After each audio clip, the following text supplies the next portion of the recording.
बिहार चुनाव में अब दूसरे फेज के लिए वोटिंग होनी है। पहले चरण में बम्पर मतदान हुआ। इसे लेकर स्मृति ईरानी ने बिहार के वोटर्स का धन्यवाद किया है। बिहार में चुनाव प्रचार के लिए पहुंची स्मृति ईरानी ने जी न्यूज से खास बातचीत की और एक बार फिर से एनडीए सरकार बनने का दावा किया। और क्या कुछ कहा एक्सक्लूसिव बातचीत में, सुनिए। क्या एनडीए के फेवर में फर्स्ट चरण का जो वोटिंग हुआ है वो हुआ है?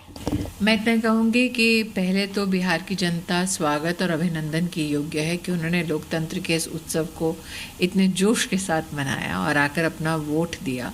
दूसरे चरण में भी मैं ये आग्रह करना चाहूँगी कि ज़्यादा से ज़्यादा संख्या में वो आएँ, बिहार के भविष्य के लिए, बिहार की उज्जवल कामना करते हुए अपना वोट ज़रूर दें।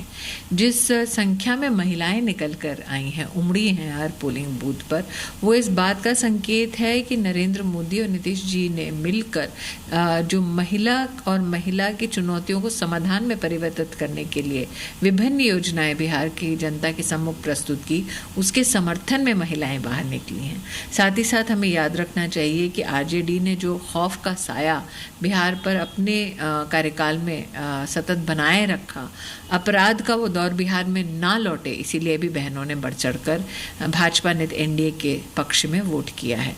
मेरी अभिलाषा है कि इसी उत्साह के साथ वो दूसरे चरण में भी मतदान करें बीजेपी ने एनडीए के लिए।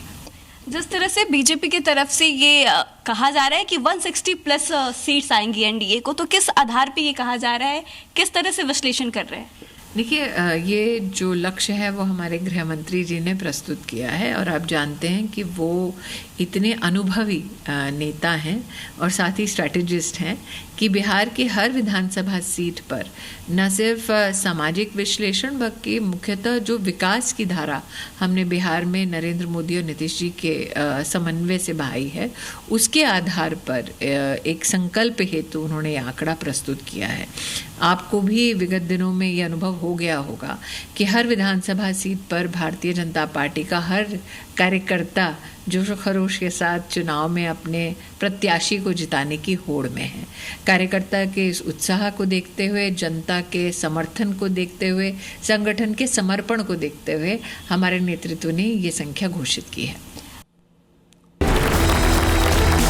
किसको अच्छा कर्म माने और किसको बुरा कर्म माने, धर्म किसके लिए है, अगर ये पकड़ लिया तो धर्म क्या है ये अपने आप साफ हो जाएगा। क्या आप भी सहमत हैं कि कर्म ही धर्म है? ये परंपराएं, ये रस्मो रिवाज, इनका धर्म से दूर दूर तक कोई लेना देना नहीं है। आचार्य जी, ये इतना अंतर्द्वंद क्यों?